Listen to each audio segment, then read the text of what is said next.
L'idée, c'est vraiment de se mettre dans la peau du scientifique, justement, qui arrive en Antarctique, et voilà, de découvrir un petit peu à travers les yeux du scientifique quel est le paysage quand on arrive, quels animaux on peut voir, etc., etc. Et puis aussi voir un petit peu comment il y vit. Voilà, c'est vraiment cette idée de voyage vu qu'on arrive en fait en bateau, parce que l'entrée se fait vraiment dans un bateau, l'Astrolabe en fait. Voilà, c'est le bateau avec lequel les scientifiques français du coup arrivent en Antarctique. Il y a un paysage qui donc change au fur et à mesure qu'on est à la barre. Donc on peut avoir l'impression un petit peu de conduire ce bateau.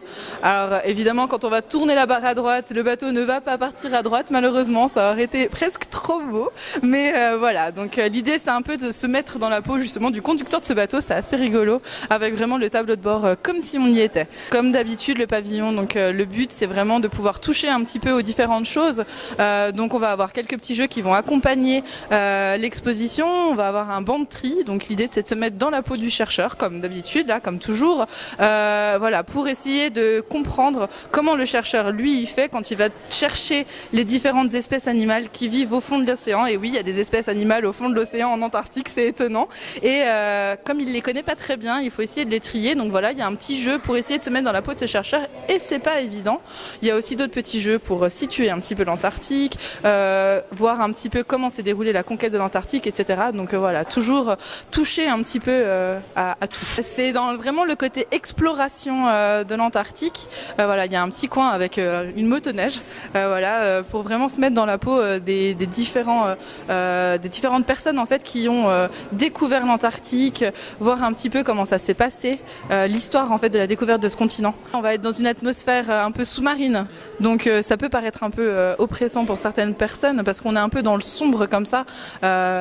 Sous l'océan, il n'y a pas tant de lumière qu'à l'extérieur, donc forcément, on va être un petit peu dans cette ambiance. Et avec des animaux, avec des photos d'animaux un petit peu particuliers qui peuvent aussi voilà, avoir une atmosphère un petit peu plus décalée, un peu plus voilà, étrange. Se plonger dans l'ambiance d'un voyage en Antarctique. Alors on parle surtout des scientifiques, mais il y a aussi des touristes qui y vont pendant quelques semaines. Généralement les voyages c'est une quinzaine de jours, alors il faut savoir qu'il faut compter sur ces 15 jours au moins 4 ou 5 jours de voyage pour aller jusqu'en Antarctique. Donc en fait finalement en Antarctique il n'y a pas tant de temps que ça. C'est surtout des scientifiques qui y vivent et voilà, c'est se plonger dans l'atmosphère de la personne qui va aller faire ce voyage, réaliser ce voyage. Donc les scientifiques et du coup les touristes, la période où ils y sont, vivent dans des sortes de containers, enfin pas des sortes, carrément des containers. Voilà, donc il y a un petit container à un endroit, enfin une imitation container où on peut aussi rentrer, voir un peu l'équipement des différentes des personnes en fait qui vivent sur place, le lit, le petit hublot, etc., etc.